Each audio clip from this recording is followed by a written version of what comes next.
So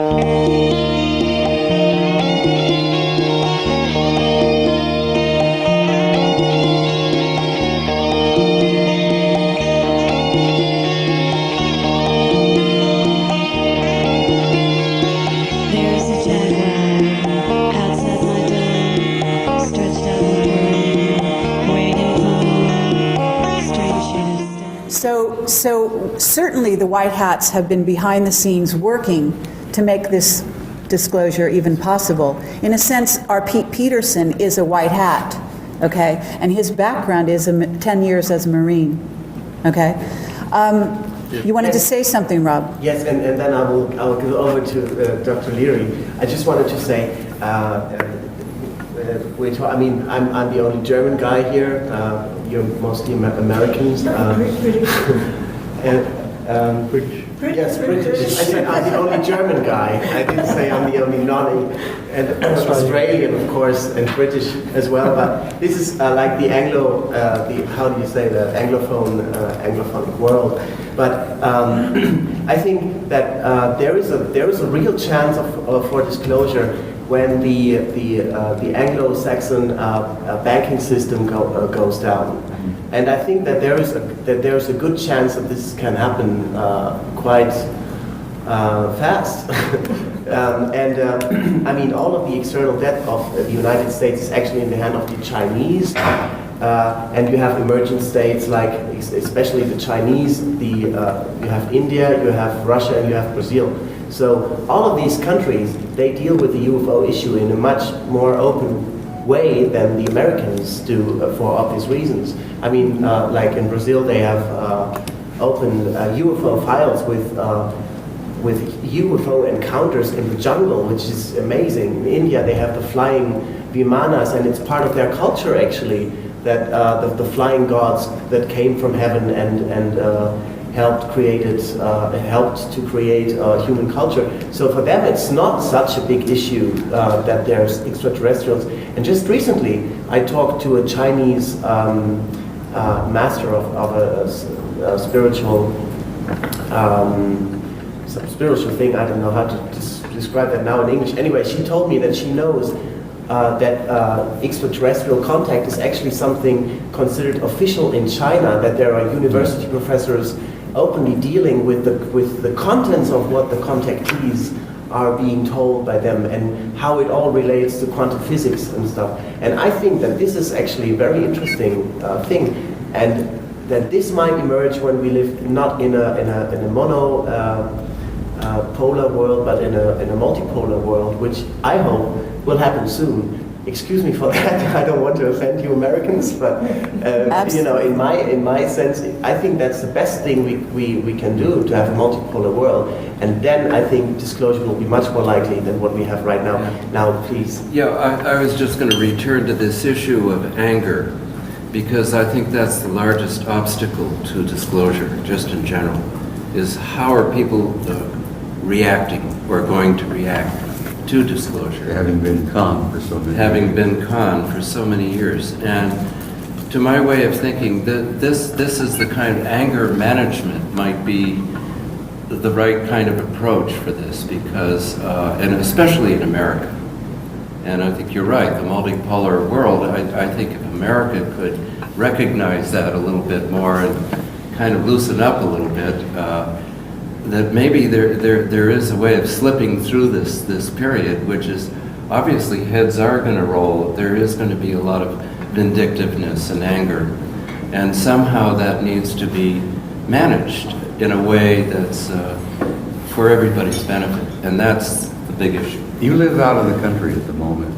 Yes. So you may have lost touch with a few things, and I'm not saying this in a negative sense. I live in Arizona. And there is a run on ammunition. People are buying guns and ammunition in the Southwest to such a level that the sporting goods stores and the gun store cannot keep a stock on hand, because the minute they get a shipment, the shelves are cleaned out. Now, this is the group of people that I happen to know pretty well, because I came from that group. And they are stockpiling guns, they're stockpiling ammunition, and when the word comes out how they've been conned and lied to for so long, you're going to have blood in the streets. And I think the Obama crowd, being sharp, know this. And I don't believe that Obama is going to let this, he doesn't want this on his plate right now, because he's got so damn many other things to deal with. Stephen, what do you think about how that? many people out there throughout the country are buying guns and stockpiling ammunition? That is an indication that there is a level of frustration and anger out there in the American mass that the politicians in Washington may not even be aware of. Yeah. Stephen talks to politicians all the time, don't you, Stephen? Not exactly, but one of my concerns here is we're about to go on the radio in a couple minutes. Yep. So we'll just continue I'm gonna, pretty smooth. but I It's mean, okay. there's that audience is coming in. Right. That's So right. they don't know what's going on. So I'm going to make a very quick comment, because there's a lot of things I'd like to comment on, but there's no antecedent for the audience. I'll have to we'll re-up it. But let me just say this. I mean, this is very short and sums up a lot of things. I believe that the principal reason that Americans are experiencing so much angst and frustration, cynicism and paranoia, the principal reason that they're buying guns and or expressing themselves in ways which are concerning is not because they've been told terrible truths, but because they've been lied to extensively for the last, well, going back to the Vietnam War, primarily the Robbed. Gulf of Tonkin Robbed, for resolution, God's sake. and stolen blind. And so I sort of view it the other way. If you want people to stop being paranoid and stop being distrustful of the government and stop arming themselves, you need to start telling the truth. You start telling the truth and things will get better. And acknowledging the ET presence is a big one, and that'll get the ball rolling. Hopefully it'll lead to a, how would you say, a reformist era where the truth becomes standard operating procedure. Holding back, waiting, somehow keeping the secret longer, I don't think it's going to make it any better. It's only going to get worse. So and the last thing I'll say is this. You know, ATs aren't just here for the Americans. They didn't come all this way because this America thing. We gotta tell them the truth, right? They're here. They're engaged in the entire planet. We represent 5% of the world's population, and it comes down to this. It doesn't really matter whether the Americans are ready or not, or the Bangladeshis, or the French, or the Russians. They're going to deal with it whether they like it or not, because it's going to happen whether they like it or not. It's Make a unavoidable point. and inevitable. Make a point, Stephen, that the ETs are not visitors, for God's sake. Well, again, They're not just visiting here. They've been here from the beginning of our history. but that distinction doesn't affect my political point. Well, it ought to. Why? If they're, I'm talking about extraterrestrials in the sense of non-human beings as we understand them, with technology beyond what we have.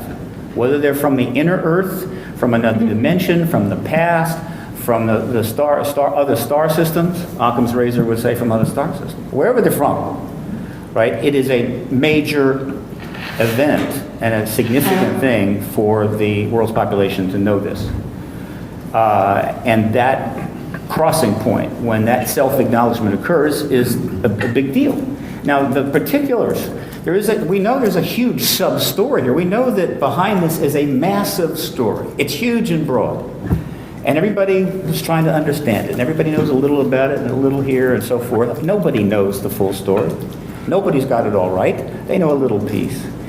And the dilemma is that the political process or the social transition is not about figuring the whole thing out and bringing it out in the public and putting it there and saying, here, we can't do that. Disclosure is nothing more than the first step towards that process.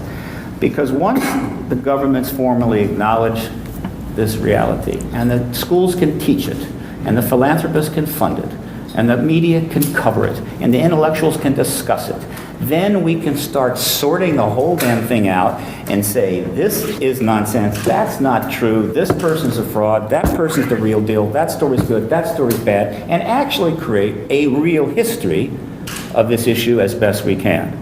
But until disclosure takes place, that's not going to happen. We're going to continue to, churn and churn and churn. And remember that this this arena, this hall of smoke and mirrors we're in, we didn't build it. The government built it. The government put those mirrors up, put the smoke in the hall. They have deliberately made it very difficult, if not impossible, to have a clear understanding. That was a government policy. We have to end that policy.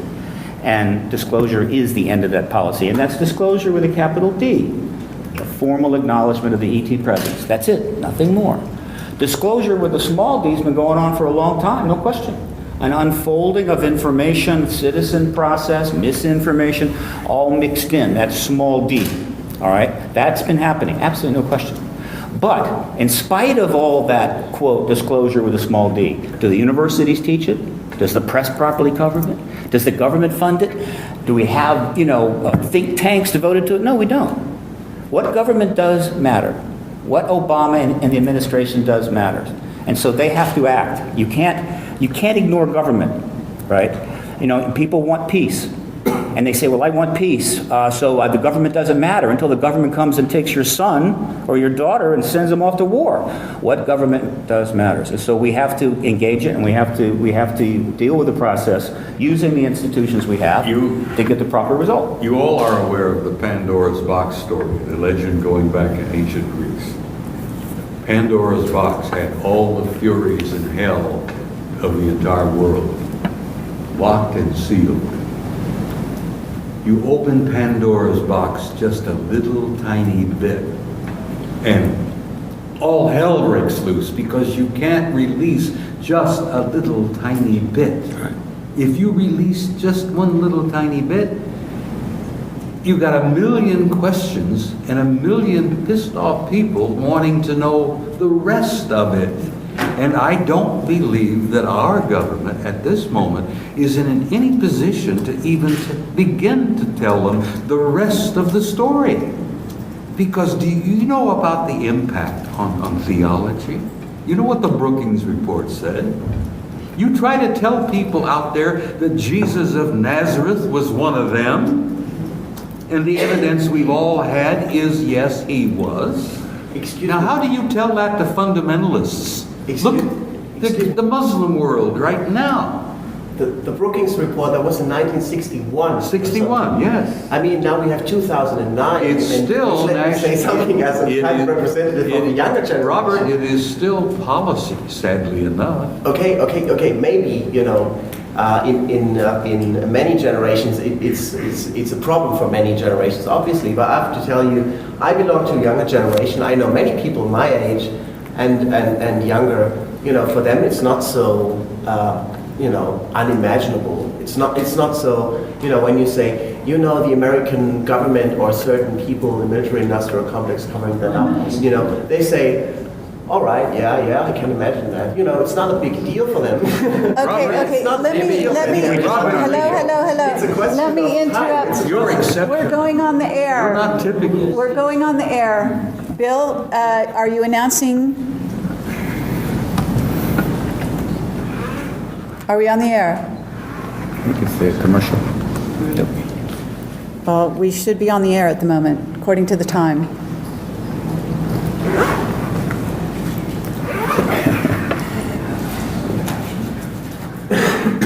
We have an audio set up in the room here now, which is streaming directly to the computer. We've got an audio engineer here, and we're ready to go. He's setting up on. As soon as these mics are feeding into the computer, the radio show should be able to hear us. Ask Mel if she can hear me talking right now. What happened here is that Danny at the radio show assumed that we weren't going to be able to do it right, so they set up with the encore anyway. They didn't know we had an audio engineer here. They thought But I thought Mel handled that. So is he interruptible? Can she call him on the phone? Yes, I've asked. Type in Mel's Skype. calling the radio, it's all happening. Mel's calling the radio show right now. Okay. To break off from the encore and to go to the Okay, when that happens, then we'll stop again. Just motion at me and we'll go ahead, you guys. Let's continue this. The younger generation, you want to say something, Ryan? Yes, what I wanted to say is that it seems like the problem, we obviously have a tiger by the tail here.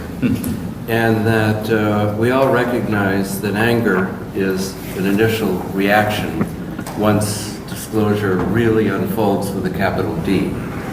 And so we need, if we can recognize this, and our so-called adversaries, let's say those, the keepers of the secrets, can sit down at a table and negotiate the release of the information that would not, where in their perception it wouldn't hurt them that much.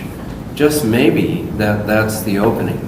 It seems like that's the nub of the issue, is that the cover-up and the incrustation of cover-ups going on for the last 65 years has created this Pandora's box, which, if opened, could lead to a process of truth and reconciliation, which would just perhaps launch us into the new paradigm, which is so badly needed anyway, in order to save our precious planet. So that's the way I'd like to see it, is to provide the basis for some sort of negotiation or a process of truth and reconciliation, to be able to create certain levels of amnesty and You want us to forgive the sinners, do you? well, eventually, It's yes. gonna happen then. We do it all the time. I'm sorry. Yes, I'm sorry. The filmmakers have something. Yeah, no, I just have one thing that I wanted to put out there, and because we're talking about two scenarios all the time. There's the real thing, what's going on, the cover-up, but I'm afraid and concerned about the third phenomenon, that it's the counterfeit. I mean, the black operation, the manifestation, the false second coming, the manufacturing. the big Project events. Bluebeam, we're getting to that, Because that's actually, really yes. something that is really, I mean, there's a... Okay, the growing up, filmmakers would like us to expectation from address that, yes. Someone's going to take profit of that. That's an and I'm important- scared to death, because Okay, Is that the red flag? we're going Is there. that the red flag? Actually, just so you guys know. False flag. False flag. One of the, what we're talking about here is, when I said, why now? Part of the question is, why now in this juncture, and what is it as part of the possible agenda, what these people have in mind, because they don't do things without sort of a self-serving angle involved. And it may be that they're preparing the groundwork for what will be a false alien invasion scenario. Speak to this because I've actually been accused of playing a part in this. Oh, great, go ahead. If you Google the phrase false flag alien invasion, you'll obviously, as you're well aware, find a lot of material. Quite a lot of it increasingly being pegged on 2012, which is being linked in, specifically in some instances pegged on the Olympic Games to be held in London and possibly some event supposedly taking place at maybe the closing ceremony. Now, my involvement with this is that in amongst my freelance journalism work, I've done, I guess, about 2 or 3 things which kind of went on the radar with certain people, if you'll excuse the pun. The first was I wrote an op-ed in the New York Times, which went out under the title Unidentified Flying Threats. That went out, I think, on July 29th last year. Very interesting thing for the conspiracy theorists was right underneath, if you're one of these people that looks for juxtaposition of headlines, was an unrelated, or was it, article entitled Can Obama Handle the Offense? So a lot of people read something into that. I also do a lot of work with The Sun, Britain's best-selling national daily newspaper, and I worked on a story which went out on the headline, Shoot Down the UFO. That then got picked up by Fox News, and as some of you may have seen, I was interviewed by Bill Hemmer on that show 2 or 3 months back. So I'm sort of sounding a little bit defensive here, because when you mention things like Blue Beam and false flag alien invasion, because of those media things I've done, I've actually been put in the frame as one of the guilty parties, and I'd like to absolutely assure everyone that I'm not. You're innocent. I'm innocent. Can I go back to a question which you asked about half an hour ago, which I didn't get to answer, and I'm going to give you Sure, an answer. absolutely. You mentioned Pete Peterson, who I don't know, haven't met. No reason to doubt his bona fides or anything. But my personal answer to the question you asked the panel, will this happen, is no. And I say that for a boring statistical reason, really, but one that can be verified. Out of all the predictions of either A, some sort of landing or undeniable alien intervention, or B, all the predictions of disclosure, out of all the ones that have been made, a grand total of 0 have actually come to pass. So just from a boring statistical point of view, I'm reasonably confident that the deadline, I think, were you saying November? This year? Well, actually, we were saying end of the year.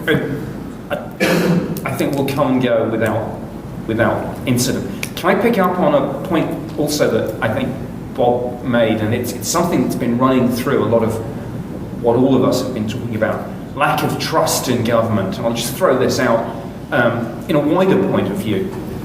Something Robert said, that people of his generation, if this was unpacked to them that they'd been lied to, would just say, yeah, so what? We always thought that was probably true. These things were going on. We never did trust the government. I'm from the UK. Trust in the government in the UK at the moment on just about every issue is at an all-time low. I don't know how many of the British news stories have made the media, but our members of parliament have been making bogus claims for expenses and the most outrageous things that we, the taxpayers, have been paying for. Some of them have resigned, most have not.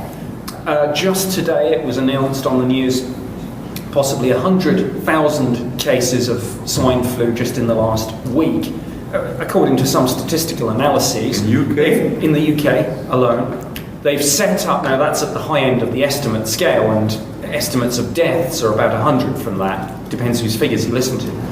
My point is, the other story that came out today was that the helpline, which has now gone live, this is the government helpline on arguably one of the most important issues affecting the British people.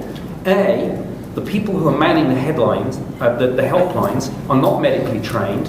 Some of them were not even interviewed for those jobs. And guess what? It doesn't matter anyway because the website's down. Because too many people are trying to log on and get through. So I think a lot of the discussions, I know I've gone slightly off topic, but actually, probably I haven't. Because I think faith in government and institutions is at an all-time low. So if it does transpire they've lied to us about this, yes, it's a massive lie, but people won't be surprised. It can't get any worse. Point of pride, by the way, point of pride. Let me remind you of something. I know that in the UK they don't trust their politicians. We don't trust our politicians. But your politicians caused a scene in 1776, and look what happened. Now that can tell you what politicians screwing things up can do. Yes, but Remember for every what revolution... In 1776, that spirit, Nick, let me really tell you, and let me reassert this, that same damn spirit exists in the American people today. And they are as capable in 2009 of doing what they did in 1776. Yeah, I think that's important. About it. Yeah, absolutely. I want to, as a moderator, I want to say here that the youth, okay, there's a youth and age part of this story, because the anger, I'm going to say, is in the people who've been around a long time with the cover-up. The youth have not, okay, at least not in this body.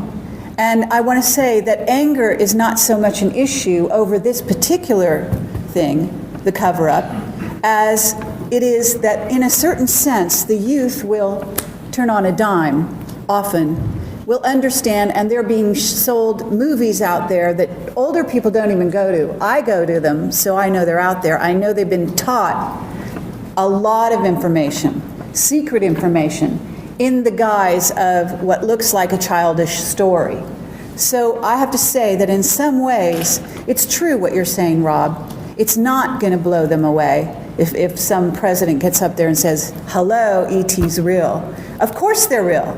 That's going to be the attitude. I know that would be my attitude, especially if I was that age. And I know that it's going to be true of a lot of kids. But there's another side to this, and this is also valid. And it is that there are Americans preparing, as we speak, for the dissolution of what is in essence the American government.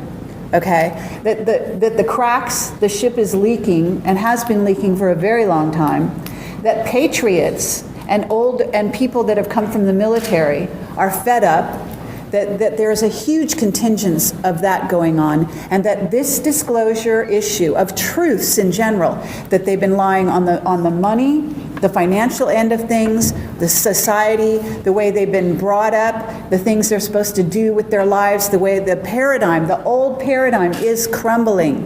And within the crumbling and the disillusion, the controllers know damn well if you just take one more thing and tip the straw off the camel's back, it's going to be the disclosure issue in terms of ETs. There will be chaos. They're causing chaos. In fact, that's what they want, I would suggest, and you can all address this if you will, but they're not looking for things to go smoothly right now. Actually, they want chaos because they want to eliminate a large number of the population, and the viruses and the chemtrails and what's going on is going to contribute to that. And go ahead. Yes, something very short. Please. Our Director of Homeland Security recently went public on the national media and expressed her view that the returning veterans from Iraq and Afghanistan are not to be trusted because they know how to use guns, and they're coming back and they look around and they're pissed off. Now, this woman used to be the governor of Arizona. She's now director of the Department of Homeland Security. She went on national publication and said, these guys are dangerous, you know? They know how to use guns, and they're coming back and they're angry. Well, she touched the tip of the iceberg, let me tell you. Who the hell are you think out there buying the guns and ammunition? A lot of them are the guys coming back from Iraq and Afghanistan. Well, I have to say that, well, I shouldn't name names, but some of our whistleblowers have actually said the exact same thing. Yeah. And they are themselves, they are preparing. Let's put it that And way. they're young people. Well, to me, anyone under 50 is young, you know? Yes. But most of our whistleblowers are not young. They're actually older than the age 50. Are we on radio yet, Pansha? What's going on? What's happening is that they made the executive decision that we wouldn't be able to get the audio right until they're streaming it on core, and there's nothing we can do about it. Can't they interrupt it? Apparently not. What we're going to do, though, is we're working right now on streaming live audio to a click-through link, just like we did at the Okay. conference. That will like a charm. Okay, so let's continue with this. I would like to comment here because there's a lot of things being said that I don't agree with, and I think I need to make a point, lest I be accused of agreeing. I am reminded of Jefferson's quote that on occasion the tree of liberty needs to be fertilized with the blood of revolution. But that said, I don't believe there's going to be a revolution. I don't believe there's going to be violence in the wake of disclosure at all. I don't think there's going to be a substantial panic. I don't think anything's going to happen in that regard. As I've said, I believe that disclosure will be two things in one. It will be the most profound event in human history, and it will be the most anticlimactic event in human history. Thanks to 60-some years of information upon information and media and everything else, I mean, we have saturated the world with this issue. And the ETs, of course, have helped by constantly coming and going. In the world today, the most known acronym is USA. The second most known acronym in the world today amongst everybody, all 6 billion, UFO. Everywhere. So, and then the average population of Iran, 33. So, look, there's going to be some angry people, and there's going to be some people that have grudges, and there are issues to address. But the first thing that will happen with the acknowledgement of the ET presence is the world will want to know what, why, where, and when. Tell me more. Tell me more. And the issues and the grievances will be shoved completely aside. And for the next weeks, months, or whatever, there'll be some sort of information exchange. And the government is not stupid. They're not going to come out initially with the stuff that's going to make them look awful and inflame the people. Some of them are. I've met them, Dan. Other governments may choose to. Some of them are stupid because I've met them. Nick will tell you that some of their politicians are stupid. Put me in line. Well, hopefully they won't do that. I'd like to. But I would think that they will come out with those things which are relatively positive and reinforcing, and then over time we will get into some of the wilder and crazier stuff. It's not. They've had 60 years to plan this. It's not going to be a random event, lest the ETs force it. And so, and I say this because I respect all of my colleagues' opinions, believe me, and I respect Bob tremendously. But feeling as I do, I don't want to be going to the public on the air and on radio and television and telling millions of people there's going to be blood in the street and there's going to be revolution. I don't want to do that. If I thought that, by God, I'd say it. But No, I mean, I think agree we with have to be Steve. circumspect here because we are dealing with a Yeah. profound thing. I agree with Steve. There's a lot of reasons for people to be angry with government right now. But without any ETs, you still have lots of problems. And we're going to still have those problems the day after disclosure. But ultimately, when the government starts telling the truth, things are likely to get better. And the last thing I'll say is this. When the Vietnam War ended, one of the first questions that I think was posed to the Vietnam War activists was, all of your anti-war stuff, all of these years, can you tell us that you shortened the Vietnam War by a single day? And the answer is, it wasn't really clear. May not, probably didn't. And we're going to be told to ask the same question. You rattled our cages for all of these years. Did you bring disclosure one day sooner than the government would have done it anyway? And the answer is, I don't know. Very likely not. But it didn't matter because all of this has raised the public awareness and brought these issues out and spread them around the globe, on the net in every way. So hundreds of millions of people are getting a sense and understanding and awareness. So when it does happen, they're going to be a little more ready. And if some fool in some government somewhere says, let's take advantage of this big deal, let's concoct something. I think if we get an alien war thing out there, we're going to be able to spend trillions of dollars, and I got companies we can fund. I think the internet and you and your colleagues are going to shred it in about 24 hours. Break it out in the open, and these people already be on their way to jail. We are raising public awareness to get disclosure when it'll happen, hopefully soon. But it's not simply about disclosure. It's about understanding. We don't Okay. have enough Yeah. jail room to handle all of the government people like the guys in the House and the Senate. We'll stick 'em in Who the- should go to jail. We'll put them in the FEMA camps. All right. This is good. This is good energy. Let's let Alfred have his say here. I'd like to jump in here on a couple of points to make, first of all, to make the point of, and raise the awareness that we're talking about a planetary issue and not an issue of the U.S. And Steve mentioned Iran. Well, I just so happen, I want to make an announcement that I was contacted by Iranian national television, and they will be calling in tomorrow at 5 p.m., and I'll take it on my cell phone, to interview me on the subject of the extraterrestrial presence on the moon. So this is breaking through all of the national stereotypes that we have. If we look at the era that we're in, it's an era of galactic consciousness, and that is moving beyond being Spaniards or being Americans or Canadians, and moving beyond even being citizens of planet Earth to being citizens of an organized and populated galaxy. And that's where the leading edge of exopolitics is, really.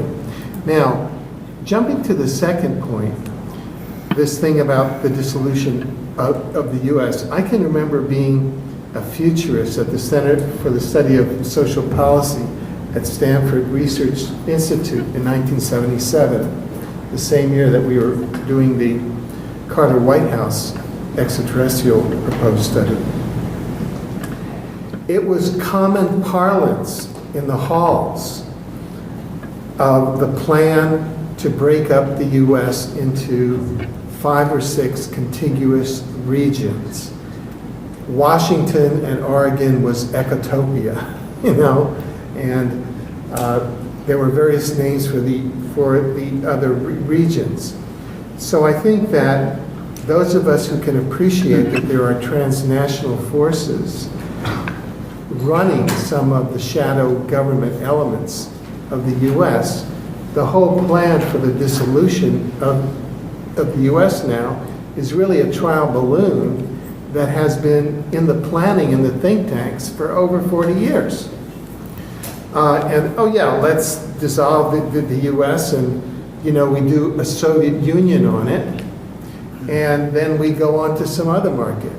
And I think I'd like to really appeal to the patriotism of Robert Dean here, and to what Stephen said, that on some esoteric levels, the United States is supposed to be an expression of the Enlightenment, kind of an inheritor of the Enlightenment of the days when Egypt and Mars were one civilization. We have some proof of that now from the Mars rover photographs. And so I would tend to resist identifying with disintegrating the U.S. now, because I think it's part of manipulation. Finally, I'd like to put my vote, could be wrong, more on the 2002 Roper report rather than on the Brookings report. And that means that when queried, 85% of people were completely congruent, were totally cool with the specific question: if the government were to announce an extraterrestrial presence, how would you react? And 85% said it wouldn't bother me a bit. I think that the opposite could be true, and that is that there would be celebrations. And you have even activists in our camp who talk about having rock extraterrestrial concerts to welcome in this age. It's kind of a falling of the Berlin Wall. And it's more of a birth rather than a death of the old system. And there's always been kind of a bifurcation in exopolitics, which I think Michael and Paula and I were talking about today. That is, do we focus on the short grays and the reptilians and their reported plans for extermination of 2/3 of the human race with the H1N1 virus or some other virus, for which there is some possible evidence to start thinking that way. There's been research informally that has surfaced here that there may be negative extraterrestrial influence behind the chemtrails phenomenon, which I think has been mentioned in some context as possibly carrying a precursor of the H1N1 virus. Or do we concentrate on the positive leading edge of the evidence that there's a strategic alliance of ethical upper dimensional extraterrestrials, the white hats, I think, that people were talking about? I could easily see a scenario if we have a government that has the courage to do it, and I don't know whether the Obama administration that hasn't been able to close Guantanamo, which is a blatant war crime, could do that. But that could spin it to say, look, for national security reasons, we have maintained diplomatic relations, and we've had strategic alliances with the following. And for national security reasons, okay, Bob. For national security reasons, we've had to withhold that from you for 60 years for the following reasons. And there could be plausible reasons there, including military attacks by the Greys. And that I think that a population would be more in relief and celebration rather than reacting violently and with despair. Alfred, when the University of Exopolitics is finally founded, we're only going to let you teach the graduate courses. Yeah, I see what's going on right now is this two-edged sword. There's, on the one hand, the perception that anger could be released, and that would obviously be a perception shared by those keeping the secrets. And then, on the other hand, a time of great celebration for the new paradigm. And I see it as a concomitant process that both of the above will be happening, and there will be a period of chaos. It's a time of crisis and opportunity. And a group like this can mediate those discussions and bring it out into the open. I think Steve's right with his when, what, why kind of point. You know, in my experience of the media, if an announcement was made, almost the very first thing is going to be, what do they look like? You know, can we see a picture? Where do they come from? What's their home look like? We're not going to get into these deeper issues before we've done the very basic tabloid stuff. I agree with Steve, too. And I want to go on record as saying I will not buy into the anger, everybody shooting each other, ridiculous scenario. I think that people are intelligent, and I think there is a third thing that might happen. Some people maybe don't care. Because I have spoken to a group of people that just don't give a darn whether it's announced, it's not announced, it's not going to affect their reality. So it's not the just rejoicing or let's run in the street and kill people and be angry. There's a whole level of people that have told me, frankly, Paula, it doesn't affect me at all. And we have to remember those people. Well, Paula, this probably isn't the right thing to say to you, but maybe this is a good time to quote John Alexander. Oh, yes, I know. I was gonna say that. Didn't he say, yes. You know, didn't he end the presentation with all this, talking about disclosure and say, well, Joe Blow, Joe Six-Pack, whatever. His Doesn't question care. is, does any of this mean I don't have to go to work tomorrow? Actually, that's the point. Yes. It does. It quite possibly could mean that. And that's actually getting to the root of the matter. What you are talking about is a revolution in a paradigm. It may not mean blood in the streets exactly, but it could quite possibly mean a rebellion in consciousness that results in people becoming co-creators of this world in a conscious way, such that they don't go to work tomorrow, because they realize that one of the things that comes out of UFOs is free energy. And it opens up that Pandora's box, such that the possibilities, because the ETs come from a very advanced scientific future, and that much is obvious, and they're visiting us, they're dealing with our government, the government's been dealing with them. This is the other side of that story, is what does it mean for us? It just might possibly mean, and certainly in the eyes of the powers that be, will disclosure happen? Because what it means is that it's a relinquishing of power on a certain level, because if they are not in complete control of this world, because they don't have the highest technology, the highest intelligence, they're not the man on top anymore, okay? Then who's on top?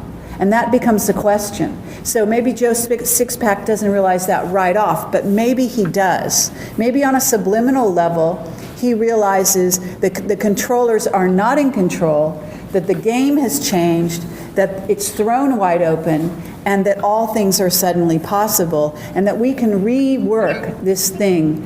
And we can also take down, as John Lennon would say, that there are no countries anymore, that there are no borders anymore, and that we are humans, all of us, we are united, all of us, and that we are one people, and that these aliens who look like us may be our brothers and sisters and fathers and ancestors, whatever you want to say. It changes the entire paradigm in every way. It's like the cards, where does the expansion end? And these are the possibilities. So what I would say is that let's talk about, once you open the door of disclosure, there is a sense in which Pandora's box will open, and there is no limit to the questions that can be asked, and that not just the people like this in this room will be asking those questions, but that average people will be.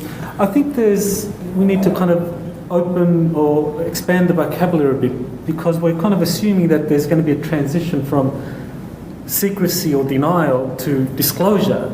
And I think actually we're missing an intermediate step, which is openness.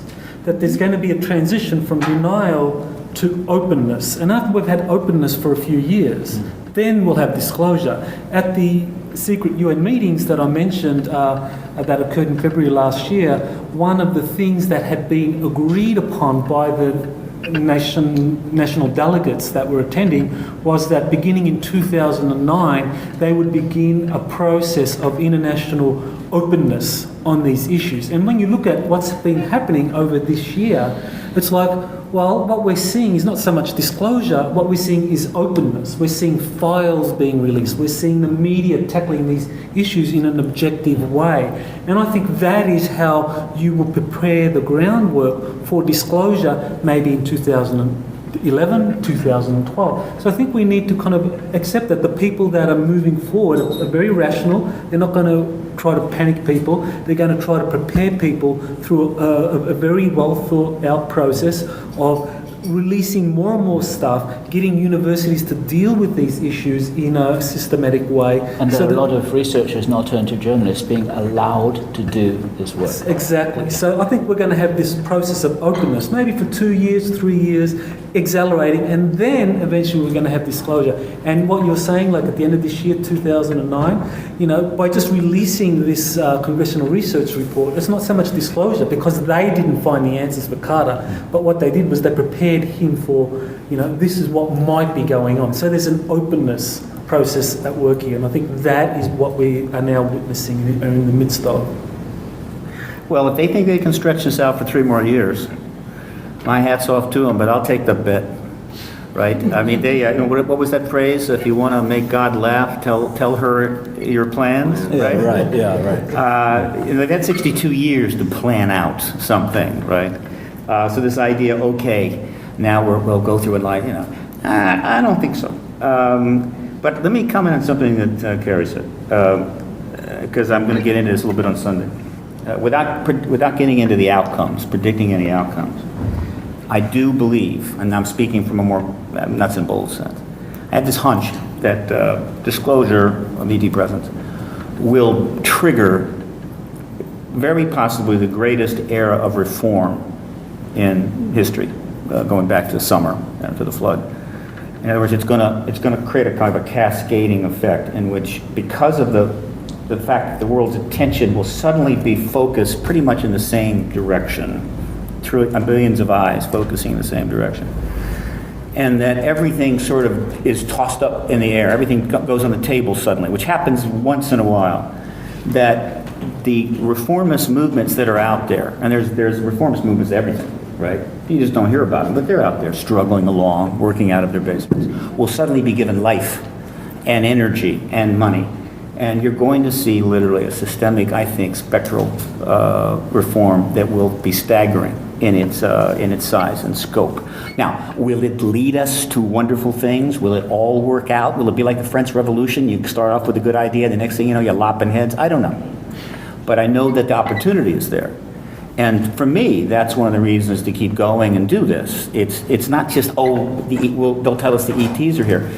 We have a world that has basically been shoving stuff under the rug for a couple of centuries, putting things in the closet, sticking them in the attic, not taking care of business, not dealing with what has to be done. And that was going to catch up with us. And I think this is the trigger that suddenly says, okay, we got to clean out the basement, clean out the attic, we got to cut the lawn, we got to take care of business, we got to clean up the secret empire, we got to start filming the Bilderberg meetings, we got to toss the skull and bones idiots off the Yale campus. We got to do a lot of things. We need monetary reform. We need doctrinal reform in the Christian church, the Islamic faith. We got to take care of stuff because a lot of stuff is stupid, right? It's ridiculous. But we're locked up After the last 2,000 years, we're just completely all locked up. We can't move. And so you go to the Congress for some simple thing, and the Congress is going, I can't move. And you go to the Islamic faith and say, look, we need a little change here. We're going to have a world class. We can't act. Catholic Church can't change its policy on birth control. We can't get anything done. All of a sudden, boom, into this comes the biggest event of all time. So, what happens after that's up to us. I just look as my job is trying to help people look and see and maybe be part of the post-disclosure world. But we've hopefully earned our right to be on the stage. Hopefully we've earned the right to be heard, but not necessarily so. The mainstream may come and say, look, you guys have been bugging about this for 20 years. Yeah, you were right. Now go away. We hate you. Right? We've got PhDs from Harvard and Yale, and I've been working in the government for 40 years, and I really know all about this stuff. You all go away. We may have to stand together hard, because the mainstream will want us to go away. We're going to have to fight for our post-disclosure opportunities and positions, which is why I hope that the tensions and disagreements that exist, particularly between the exopolitical field and the old guard ufological field, don't get worse. Is that issue worth addressing here? Oh yeah, It could sure. it could be worth addressing, but can I add something to that? I was told by people in the intelligence community, when they tried to hand the phone over to Paul Hellyer, ex-minister of defense, because they were going to talk to him about keeping quiet. You know, Paul Hellyer, ex-minister of defense, read Corso's book and said this was a very serious situation we needed to deal with. We were in Hawaii, and the phone was going right across me, and they said to me, Paula, you people do not know what you're doing. We got it handled. Who said this to Paul? The intelligence community. I don't want to mention the names, but there were people that I know that are working on that side of the fence in the UFO question. Right. They are very well-known people, and they're connected with money. And when they tried to hand the phone to Paul Hellyer, and I wouldn't let the phone go by. I said, he's on his honeymoon. You can't talk to him. They said to me, Paula, you people are amateurs. You do not know what you're talking about. We have it handled. In other words, we have it handled, and my brain was going, what do you have handled? Who do you think you're dealing with? Yeah, they have it so well handled that we have two fine trade center buildings in New York just standing tall there. You can go see them right now. And so he never got the phone call that time. He got it later because they wanted to make sure they told him to calm down and stop speaking. So I think But I have a question here. I have a question that's going to blow this thing wide open. Actually, it's two-pronged. But one, what if disclosure is the only thing that can happen prior to a real invasion scenario that's been going on while we're here on the planet the whole time? Then it'll and be a what if the days are numbered for that scenario that's real? I'm positing it as real. And what if there's only, as our recent witnesses saying, there's only about 3 years left on this planet before, if we continue at the rate we're going, there's no, oxygen, the whole thing is trashed. Now, what if we're actually living a timeline that doesn't just go out, stretching out there for all these different educational processes to take place, but we've actually reached a kind of end game in which humanity has no choice, that a choice has to be made, and some people have decided they're going to make that choice for us. What if? Well, Kerry, everybody has to die. I would rather die knowing the truth of this world than die with a head full of government lies. Okay, I'm saying disclosure happens. Disclosure is happening. It's happening right here today. But what I'm suggesting is something that hasn't been talked about and is never talked about, okay? We have a false flag alien invasion on the one hand, that the government, because I don't know if people out there have seen my video sighting that I had at Lake Geneva, one night, of this gigantic craft that was clearly, at least to me, being driven by not only our guys, but maybe a couple of reptilians at the helm, so to speak. I mean, what you have to deal with is that we may be reaching, according to the whistleblower that we started this whole conversation with, positing that Obama is coming forward with this information. On top of it, that same guy who is an insider with what he says is a higher clearance than presidents, okay? His access is higher than the president today. And he is saying, number one, prepare. Number two, you've got no idea what the real story is, that it's not even being talked about, even in our circles. We still haven't gotten to the very bottom of the story. It involves things like race, like a whole huge slew of robots, okay? It involves travel outside the solar system that we've been involved in, we, the government. It involves so many different levels. To say they've got it handled, well, they just might. And what they've got handled is not necessarily something in our favor. And so this is, I know we're laughing and there's possible and there's not, there could be a lot of different levels. There's the false flag idea.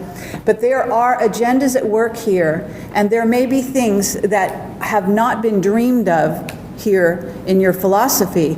And I have to say that Henry Deacon is sitting out there in the audience, and at any time now, because you have a certain degree of knowing, you're welcome to join us here. But what was drilled into Henry Deacon from day one, once he joined these black projects, was we are the wolves and they are the sheep.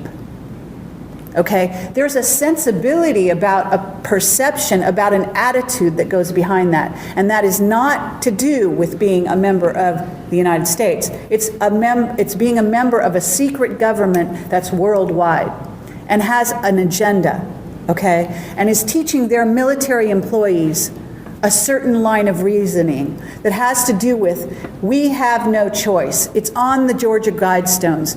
We plan to make this earth a better place. And the way we're going to do that, guys, is to eliminate whatever, 2/3 of the population. It's a plan. It also has to do with their relationships with these ETs that we're saying we know are here. But deals have been made. Deals in our name have been made. On the good side, with the good guys, and on the bad side, with some of the bad guys, if the information that we at Camelot have been getting is true. So I'm just throwing this open to make it a little bit wider, a little bit more outrageous, and just see what... Yeah.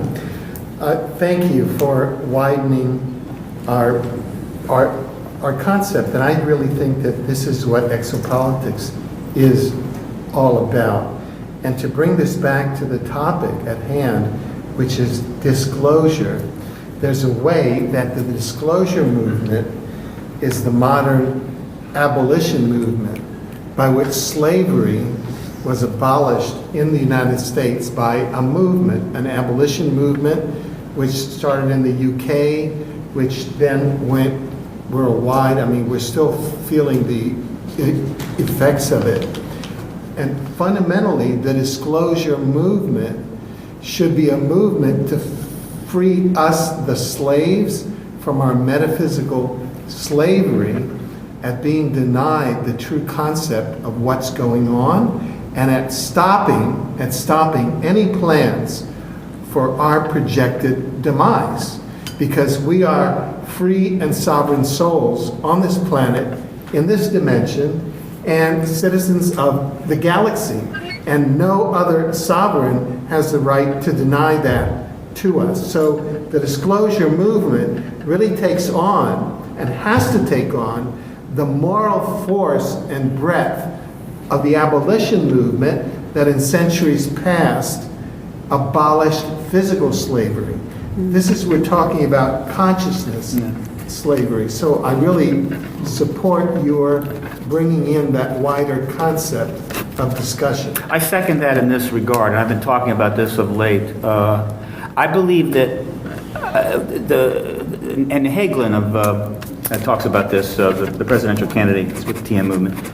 I believe that the suppression of reality from the citizens by the state, meaning telling you that, say that sun actually, goes around the earth and not the other way around, is in fact a violation of natural law. It violates a fundamental law. It's beyond the law of the state. Now, what do I mean by that? I think you would agree that if any nation, any country were to say pass a law, their legislature, that you could murder anybody you wanted to, meaning just you kill somebody and kill them, it's okay, it's legal. That they would say, no, whatever your constitution, that violates a fundamental natural law that's beyond the law of man, in a sense. And you just don't do that. Well, I think this is also true. So the violation of this violation of actually denying the reality to people, there is no law that can justify it. There is no law that man could pass that can justify it. So we're really dealing with something at that transcendent level. And as long as that is the case, it's virtually a toxic poison that just seeps down and corrupts everything, everything you can think of. And so it has to end. I don't care what the what-ifs are. It doesn't matter. It simply has to end, right? And once it's ended, once that denial of reality is ended, we will try to deal with what is in the best way we can. But until... What the slavery now is the state of secret. We want a lemma and a slogan for joining all together the forced blockade attacks, the biowarfare that is spreading the virus, the UFO issue. The slogan, the focus is the secret. Why do the government keep secrets from the public? This is a voice from the audience. Could you tell us who you are, because you're not on camera? What? Name. I think we have to repeat the question. Something very, very easy. We need a slogan. It's not easy. In every country in the world, they are going to Stop the secrecy. Top secrets with the top secret in another color. Top secrets, top secrets. That's There very are nice. people that are Alex Jones with 9/11. That's There are good. people fighting for natural health, about spirituality, about everything, and all are focused on the secret. So that we have to go to the point in which denying the states to keep secrets from the public. In this moment, we can join all the different movements that are fighting in his own fight, and we can all together, the world, unite in a demonstration. That is what I'm asking you or leaving you, the idea of making a world demonstration in which the public, the humankind, denies to the governments to keep secrets from them. And then there is the spirituality, there is the health, free energy, all. For the sake of the camera, please tell us who you are. Nobody knows who you are. I'm Rafael Palacios, I'm a Spanish journalist. I wrote a book called Extraterrestrial with all the information you gave to me. I am a son of you. But now, as a Spanish, I think that you have to hear us also, because it's not, as you said, something from the USA. You are not going to win this fight alone. Absolutely. This is a fight we are going to That's why we're here. win all together, all the humankind. And the thing, you are perfectly right. There are people who don't care about this extraterrestrial. They don't care about it. But how can we approach to them? Because we are in a higher position, we have to approach to them, not them to us. So that when we go to Alex Jones and say, okay, what we have in common, what secret? Do the governments have the right to keep secrets for the public? The thing of give me the law. What's the law? And above all, this is the reasoning for me. If something is good, why keep it secret? You only have secret what is bad, no? Because if it's good, it doesn't. it's transparent, it's clear, no? Okay. Well, that was my point. Now, Allow Michael has to leave. Michael has to leave. We invite you to have a last word. I don't think it's going to be the last word, but it's an opportunity for you to say your piece here before you have to leave. But I have the feeling that this conversation is going to continue. Wait, you got an audience with the king by any chance, Michael? And we've got a lot of people listening on audio now. Well, I want to emphasize again that as far as the United States is concerned, because it is the most powerful nation when it comes to managing the extraterrestrial secrets, that there has been a fundamental struggle between, on the one hand, transnational organisations and actors, and the neoconservative agenda during the Bush administration was one of the focal points of that, and the constitutional forces in the United States government, the so-called white hats, people associated with, say, the Navy and the other kind of loyal constitutional forces. Now, 9/11, in September 11th, 2001, was, I believe, the first in a series of false flag attacks which would culminate in something along the lines of an alien invasion. I think it was the first of many, and the reason it did not occur was that the constitutional forces were strong enough to prevent the transnationalists from moving forward with this sequence of false flag events that would culminate in a nuclear attack in the United States and then an eventual false flag attack which would have created chaos around the world.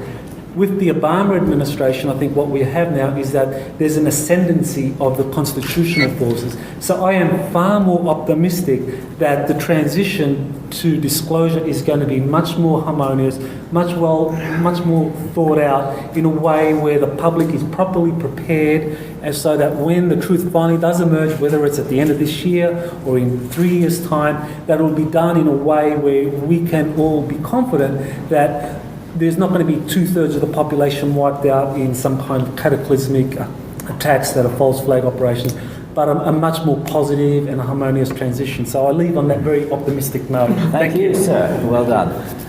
Brian O'Leary. I was going to say that I live in Ecuador, and the government of Ecuador, well, actually the people of Ecuador, just ratified a new constitution. And in the Constitution, and this is unprecedented as far as I know, is that nature has rights.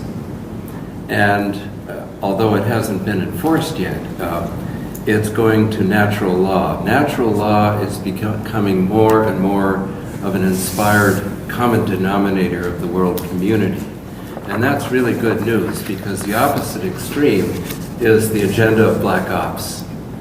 And so I think places like Ecuador could become a kind of a world focus of what alternative can happen. Now, the government of Ecuador is also kicking out the U.S. Air Force, the Manta Air Force Base, at the end of this year. And these are all positive signs that the imperial powers, the secrecy, the trashing of the earth, that it is beginning to unravel. And so natural law, I think, needs to kind of dictate the future agenda. This gentleman made a comment I want to comment on very quickly. He pointed at something which is very important.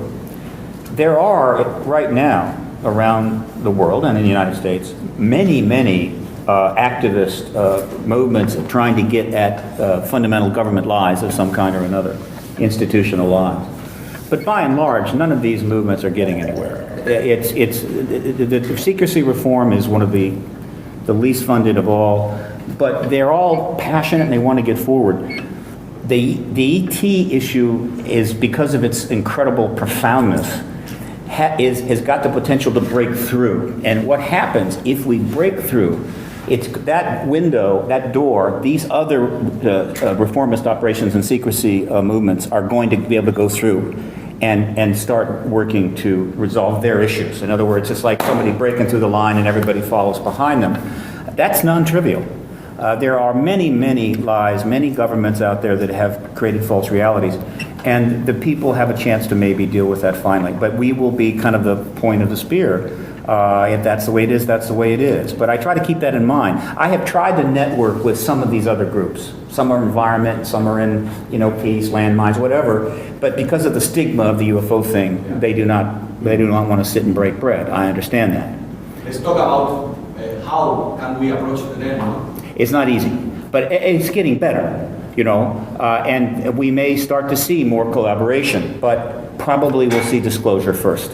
Once disclosure comes, I think all of us are going to be very popular, and people will want to come and talk with us, and we can network, and we will hopefully help each other out. That'd be nice. I agree with what he said as far as I remember during the Vietnam War, the Native Americans took over Wounded Knee. We had a lot of other groups come through, and there was change in society over the Vietnam War question. And if you remember, the Native Americans took up and and did the same thing. However, this is a discussion that's apart from what we've been talking about. There is a chapter in my new book, All of the Above, called Alien Racism. I have made so many mistakes because I do not know who's visiting us, I do not know where they come from, and I have no idea how they think because they are alien. And one of the problems I've had with all of my stories is that I have interviewed people like Dr. Michael Wolff, whose contact was a gray, but it was a baby gray contact. It was not the gray. There are several types of grays. That particular gray was a positive gray. It was from another place. And I have interviewed people who have been contacted by different races that appear ugly. And I do not think that it's the time to say this is good, bad, evil, whatever. And I was very embarrassed by something that happened to me. I was talking about the reptilians over dinner with some Native American people. And one of those women was a shaman. She was a medicine lady. And she said, "How dare you?" She said, "Our ancestors were the serpent people, and they carried the knowledge. She said the serpent people from our ancestors were not evil, and they were very wise people." And she said to me, Quetzalcoatl is called a serpent, plumed serpent in Mexico, and a lot of cultures have these serpent people. And we've just called all the reptilians evil. And I'd like to know how they would think of us. If we're on another planet, they show some pictures of us and say these people are evil, they have pedophile, they have sex with their children. These people are good because these people are Tibetan. What they do is they are Tibetan monks and they meditate all day. These judgments on these races of aliens cannot be made just like this: good, bad, reptilian, gray, blondes. Because maybe some of the blondes and some of the Pleiadians or who was coming here is not exactly positive. So in my chapter, I say it is according to the agenda of the race, why they are here. Some of them are here maybe for their own agenda, like hybridization, because they need survival, and they're using, egg and sperm because they need to survive. For them, that's good. For us, that's not so good. They didn't ask permission.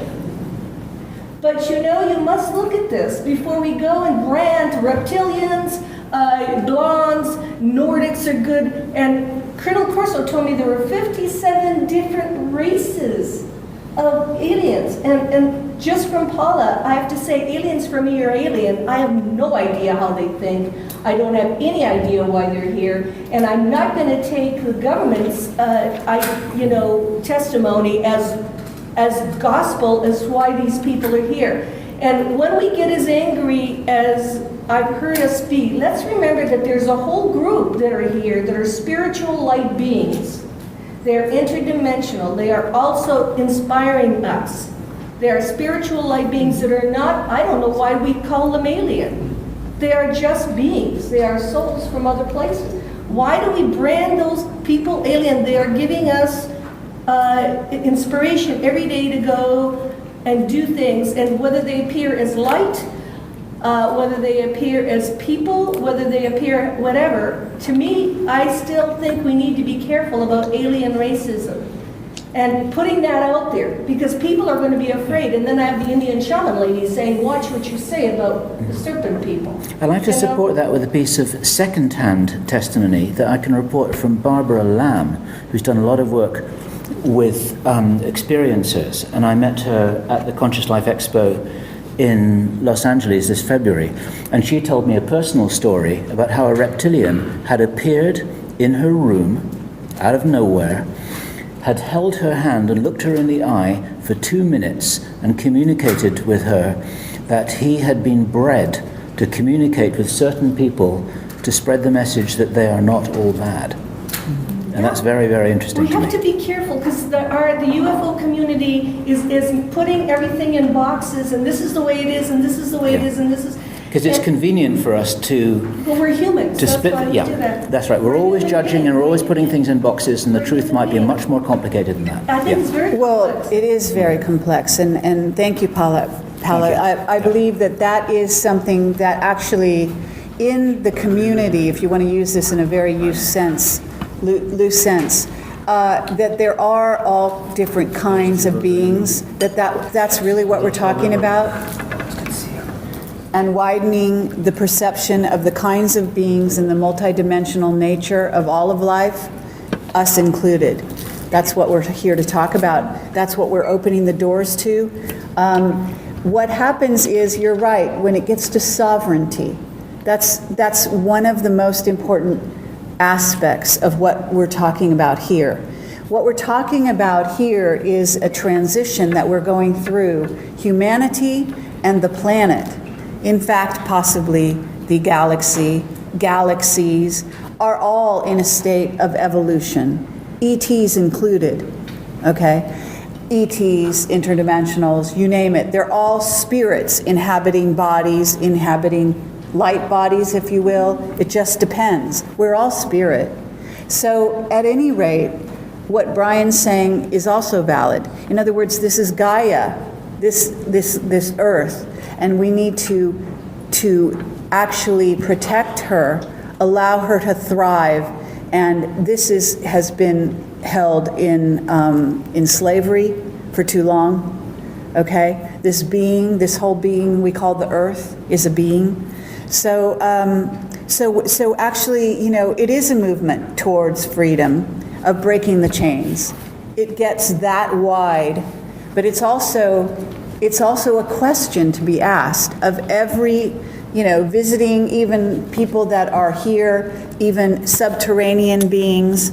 We're talking about, is the earth and is humanity allowed sovereignty? Are we each individually allowed sovereignty to grow and thrive to the best ability that we have to do so? And can we show that we're capable of it? We're doing so at the moment, I would surmise.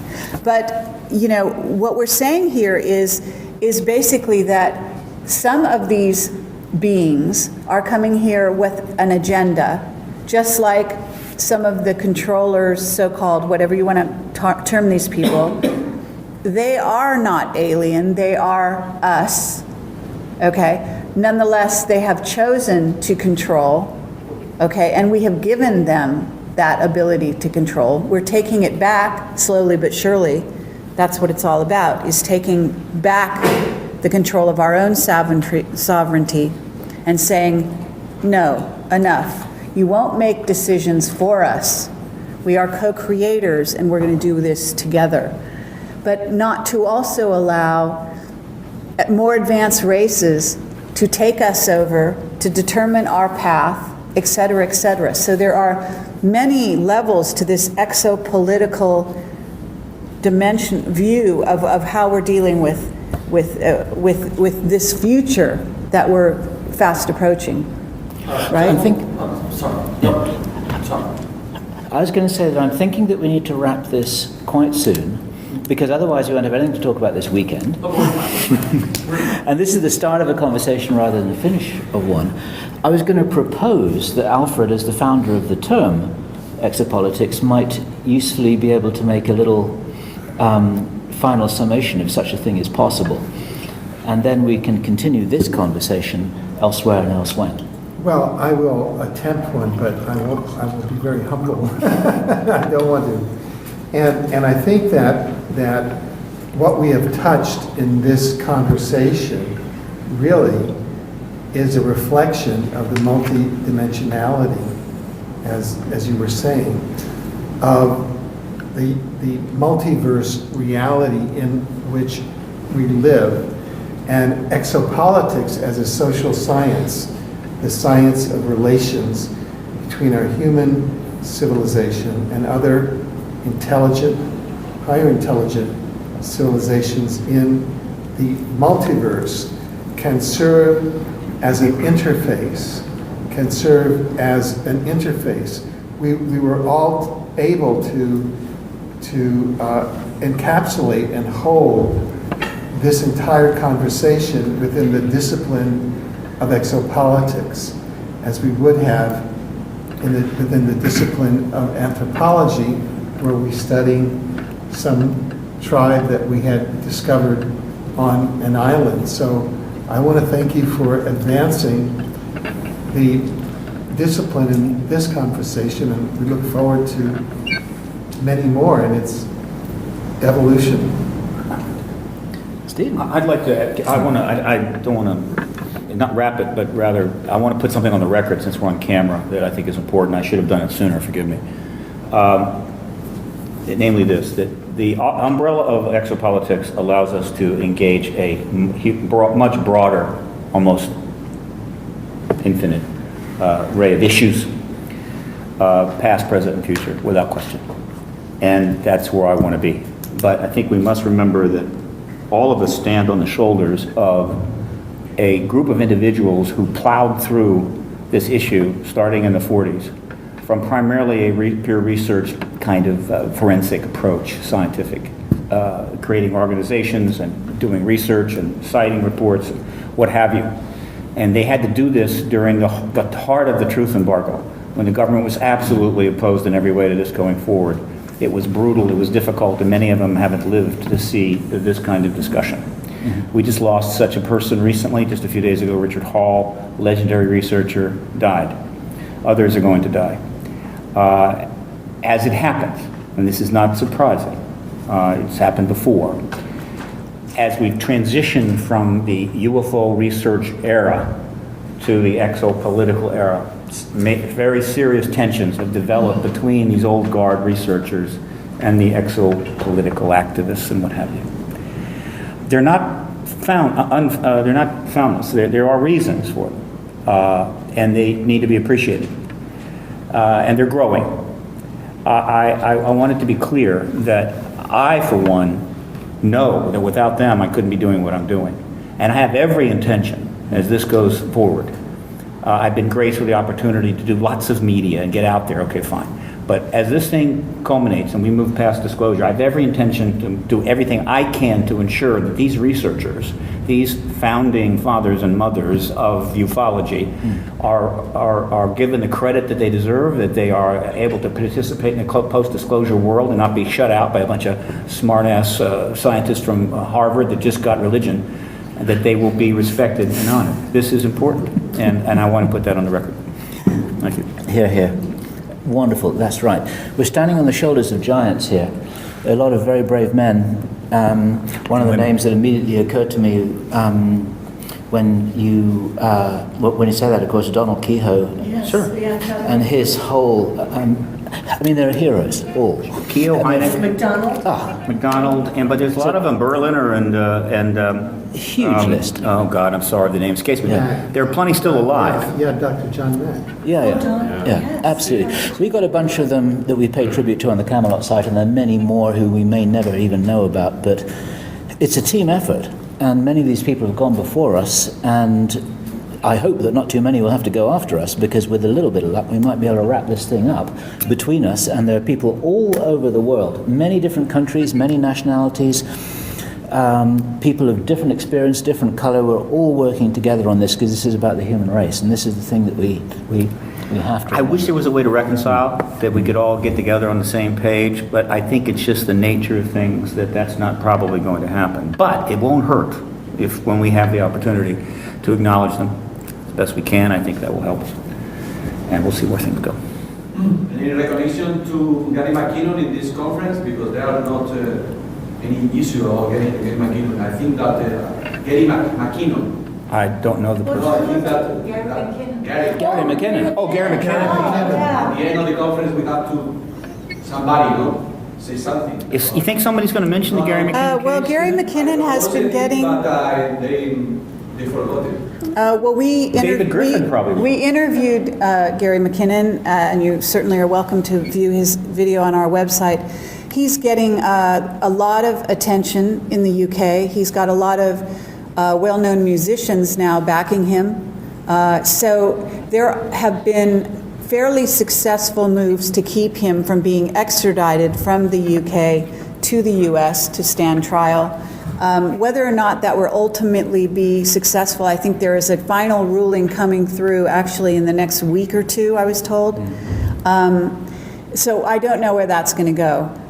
They've put through a number of different sort of defenses for Gary, We at Camelot were consulting behind the scenes on that.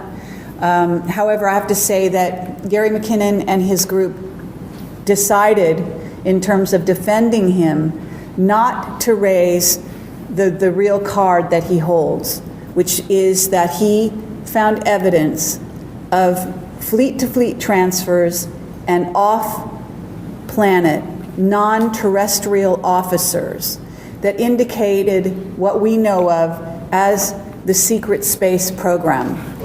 And therefore, they decided not to use that in his defense, okay? That was pretty much pushed to the side. They are using another defense that we at Camelot did not recommend, but we wish him the absolute best. He's a brilliant musician, I have to say. If you haven't heard his music, I encourage you to do so.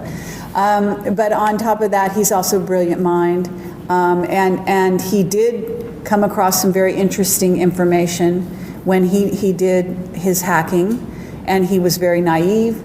He was incredibly brilliant at the same time as being naive, but he is being used as a scapegoat by the powers that be.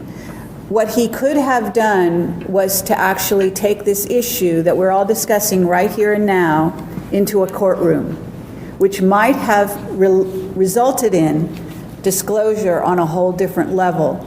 But at the moment, it doesn't appear that's going to happen. Okay, now whether he will be saved because he went this other route, I don't know. But in answer to your question, that's the story with Gary McKinnon. One has to make a mention of him, of this issue. I'm sure David Griffin is going to mention him. He is Exopolitics United Kingdom. I think he's speaking on Sunday. Because I think we have to take him as our hero and as the proof we need. Why 60 years in jail if he hasn't defined anything? So let's make a short reference to him at the end of the conference. We can do that. Yeah, we can do that. And we just have. Yeah, well, we're going out over the airwaves. We just have. Yes. This man has the right, has put in his own self the right of the humankind of knowing this kind of secrets. That's right. But he's one of many. But he's one of many heroes. This is the point. Yes. Yeah. Yes. Let's do meet all together in just 2 hours, make a short statement.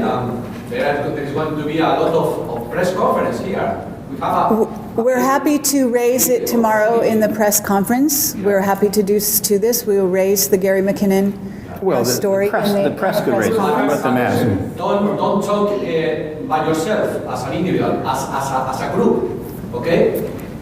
Let's meet all together, you, and say we are going to say something about Gary McKinnon, and he represents the humankind wanted to know this kind of secret. Desire to know the truth. But Gary McKinnon is not going to be extradited. The Obama administration has no desire to do that. The reason they haven't done anything immediately is because it would look awkward. It's like a matter of priority of issues. And so, but it's inconceivable to me that it will happen. But of course he has gone through a lot. But that said, I, for one, do not support or encourage anybody to hack into government computers for any reason, right? It is a form of civil disobedience. If you do it, be prepared to pay the price. Why not? They hack into ours. and they should pay the price for that, right? In a time, let's see, there's a saying, and somebody, if I get the quote wrong, can correct me. In a time of deceit, acting in defense of truth is a revolutionary act. Telling the truth is a revolutionary act. That was George Orwell. And I have to say that, in my opinion, is what Gary McKinnon has done, and that if we go fast forward to the future, let's say the year 2050, when we all know the truth, Gary McKinnon will be in the forefront of one of the people that we have to thank as a revolutionary for being a hacker. That's my opinion of it, okay? And I understand that, Steve, you have a different view. No, it's perhaps. I'm just saying But this, I don't want him to be harmed. but what we, Steve is saying that. Yeah. but what we are all about here is getting to the truth. That's what this discussion has been about. We're trying to get to We are claiming our right to know the secrets, and there is a reason for that. So with that, is there anyone else that wants to say a closing statement or a suggestion? I want to invite Brian to say the last Well, word. just a quick remark, and that is that almost everything that applies to ET UFO disclosure also applies to free energy. And Yes. it's amazing how parallel and similar they are, and it's also amazing how many heroes in Yes. the free energy field who've been assassinated, who've been threatened, and now it's time for us all to stand and be counted and to create the revolution, peaceful revolution. It's a revolution in consciousness. Yes. Wonderful. The truth, what a concept. It'll set us free, but first it'll piss us off. All right. Thanks, dear. That was Okay, wonderful. thank I you. appreciate it. Thank you very much. Thank you. Thank you. Thank you so Alfred, much. thank you. More getting Stephen? out into the world. Good job. Thank you. Okay. You guys are the hardest working people in the field. He doesn't have anything.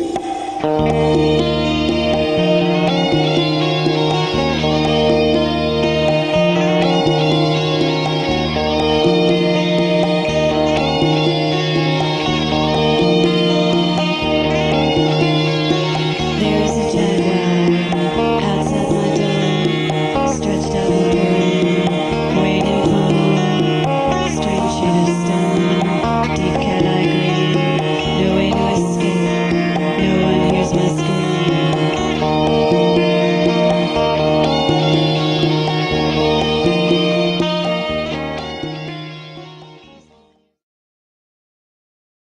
And we'll go ahead, you guys. Let's continue this. The younger generation, you want to say something, Brian? Yes, what I wanted to say is that it seems like the problem, we obviously have a tiger by the tail here. And that we all recognize that anger is an initial reaction once disclosure really unfolds with a capital D. And so we need, if we can recognize this, and our so-called adversaries, let's say those, the keepers of the secrets, can sit down at a table and negotiate the release of the information that would not, where in their perception it wouldn't hurt them that much. Just maybe that's the opening. It seems like that's the nub of the issue, is that the cover-up and the incrustation of cover-ups going on for the last 65 years has created this Pandora's box, which, if opened, could lead to a process of truth and reconciliation, which would just perhaps launch us into the new paradigm, which is so badly needed anyway, in order to save our precious planet. So that's the way I'd like to see it, is to provide the basis for some sort of negotiation or a process of truth and reconciliation, to be able to create certain levels of amnesty and to... You want us to forgive the sinners, do you? Well, eventually, It's yes. gonna happen then. We do it all the time. I'm sorry. Yes, I'm sorry. The filmmakers have something. Yeah, no, I just have one thing that I want to put out there, and because we're talking about two scenarios at a time. There's the real thing, what's going on, the cover-up, but I'm afraid and concerned about the third phenomenon, that it's the counterfeit. I mean, the black operation, the manifestation, the false second coming, the manufacturing. Project Bluebeam, we're getting to that, Because that's actually, really yes. something that is really, I mean, there's a... Okay, the growing up, filmmakers would like us to expectation from address that, yes. Someone's going to take profit of that. That's an I'm important- scared to death, because Okay, Is that the red flag? we're going Is there. that the red flag? Actually, just so you guys know, False flag. one of the, what we're talking about here is when I said, why now? Part of the question is, why now in this juncture, and what is it as part of the possible agenda, what these people have in mind, because they don't do things without sort of a self-serving angle involved. And it may be that they're preparing the groundwork for what will be a false alien invasion scenario. Speak to this, because I've actually been accused of playing a part in this. Oh, great. Go ahead. If you Google the phrase false flag alien invasion, you'll obviously, as you're well aware, find a lot of material, quite a lot of it increasingly being pegged on 2012, which is being linked in, specifically in some instances pegged on the Olympic Games to be held in London and possibly some event supposedly taking place at maybe the closing ceremony. Now, my involvement with this is that in amongst my freelance journalism work, I've done, I guess, about 2 or 3 things which kind of went on the radar with certain people, if you like.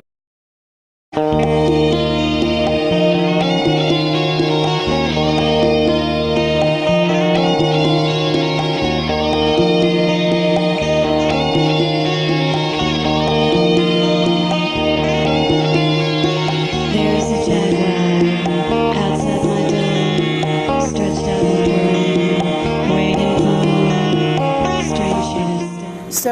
So certainly the white hats have been behind the scenes working to make this disclosure even possible. In a sense, our Pete Peterson is a white hat, okay? And his background is 10 years as a Marine, okay?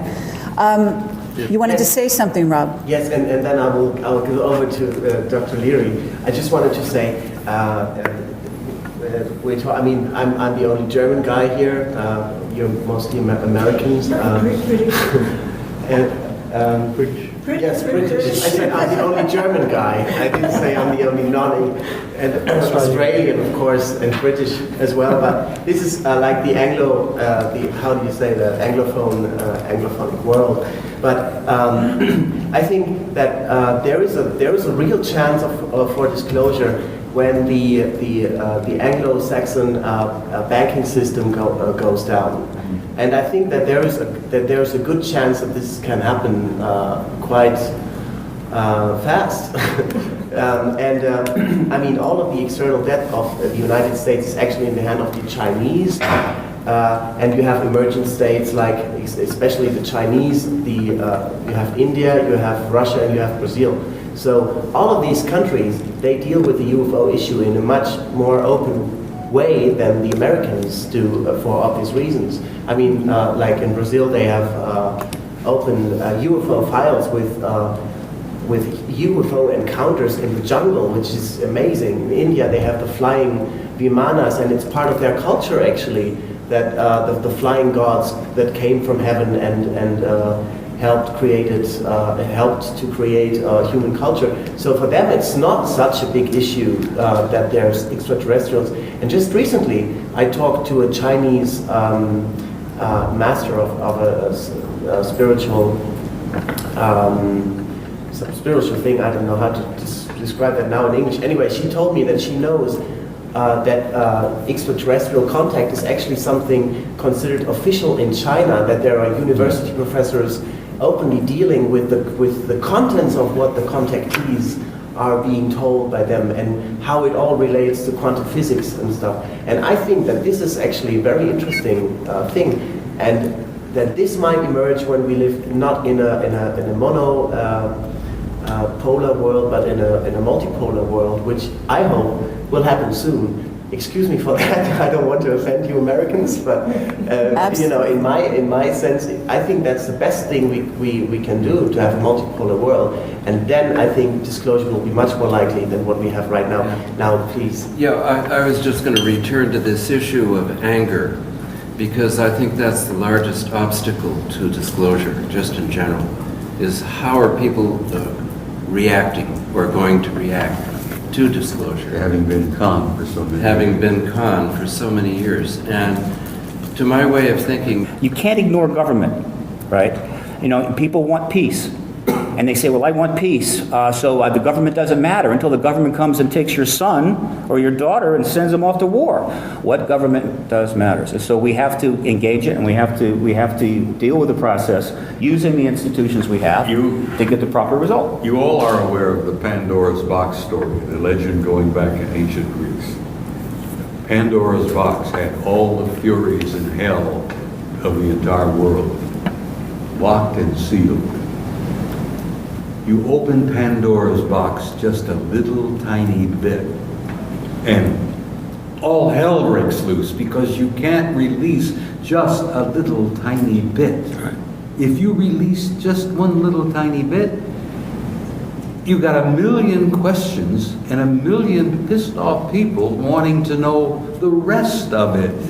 And I don't believe that our government at this moment is in any position to even begin to tell them the rest of the story. Because do you know about the impact on theology? You know what the Brookings report said? You try to tell people out there that Jesus of Nazareth was one of them, and the evidence we've all had is yes, he was. Now, how do you tell that to fundamentalists? Look, the Muslim world right now. The Brookings report, that was in 1961. 61, yes. I mean, now we have 2009. It's and still let me say something as a type of representative of the younger generation. Robert, it is still policy, sadly enough. Okay. Maybe, you know, in many generations, it's a problem for many generations, obviously. But I have to tell you, I belong to a younger generation. I know many people my age and younger. You know, for them, it's not so. Unimaginable. It's not so, when you say, the American government or certain people in the military-industrial complex covering that up, they say, all right, yeah, I can imagine that. It's not a big deal for them. Okay, hello. It's a question Let me of time. interrupt. Your exception. We're going on the air. You're not typical. We're going on the air. Bill, are you announcing? Are we on the air? I think it's the commercial. Well, we should be on the air at the moment, according to the time.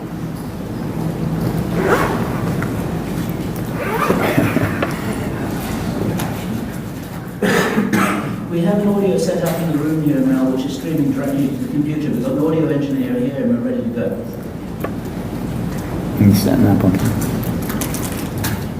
As soon as these mics are feeding into the computer, the radio show should be able to hear us. Ask Mel if she can hear me talking right now. What happened here is that Danny at the radio show assumed that we weren't going to be able to do it right, so they set up with the encore anyway.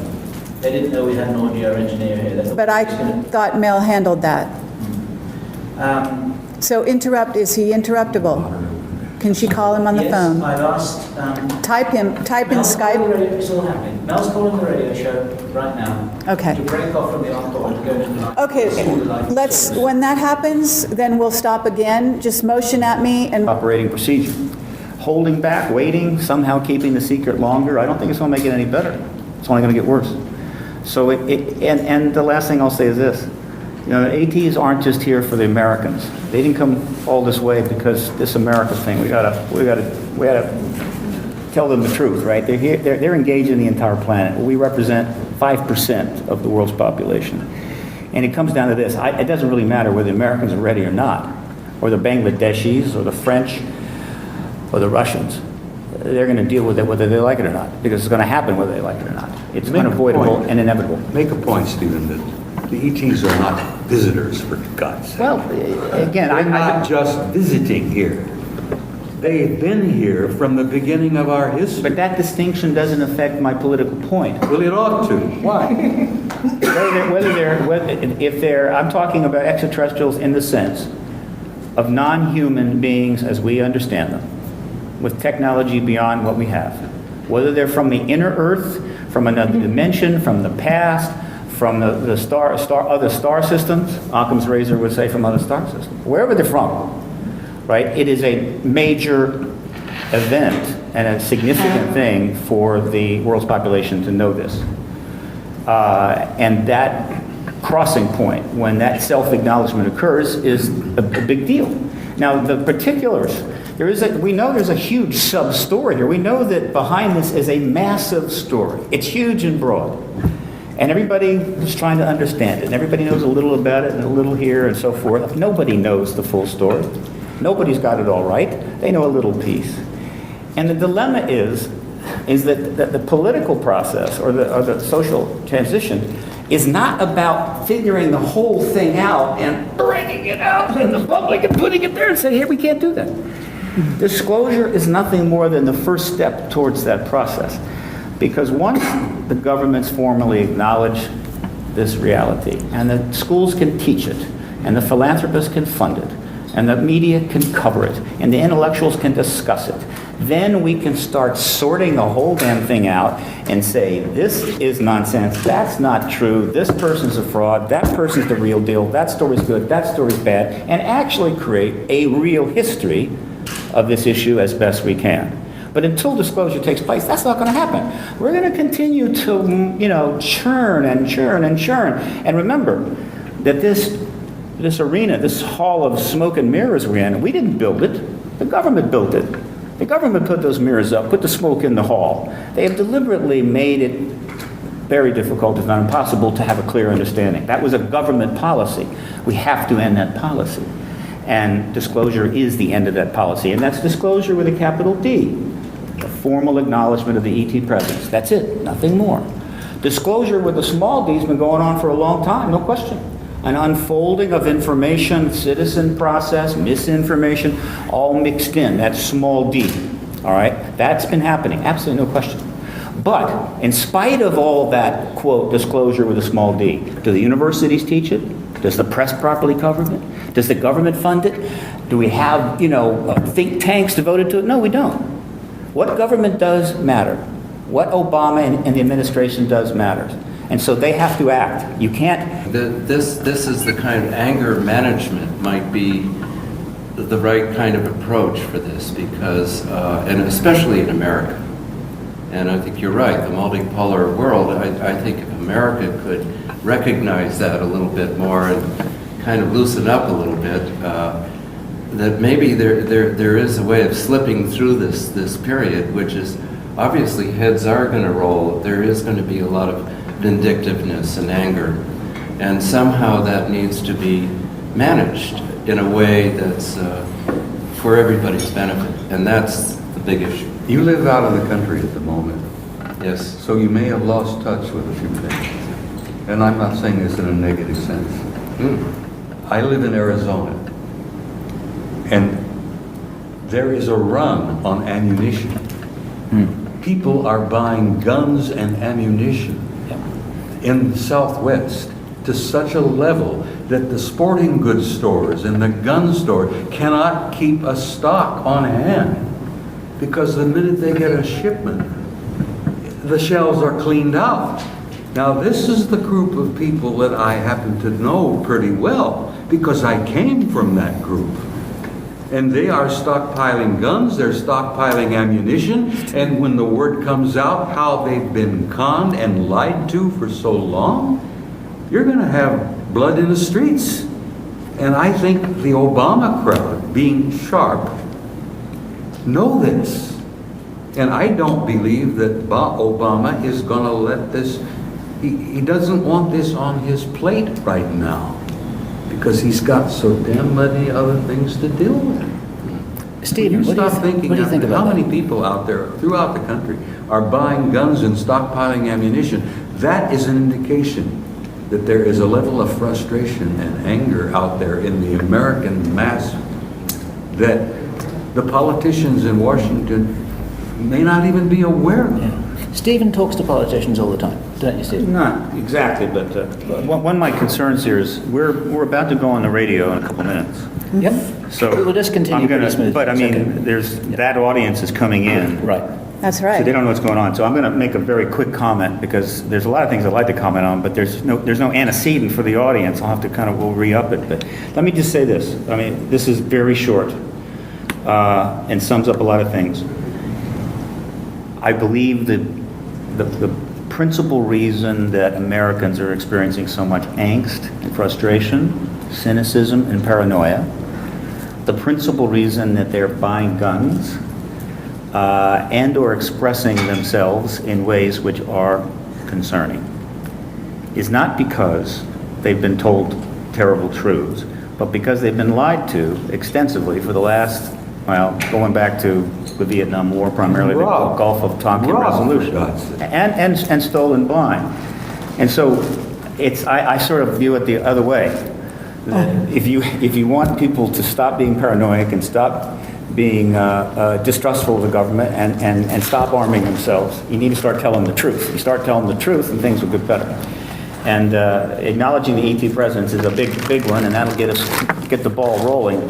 Hopefully it'll lead to a, how would you say, a reformist era, where the truth becomes standard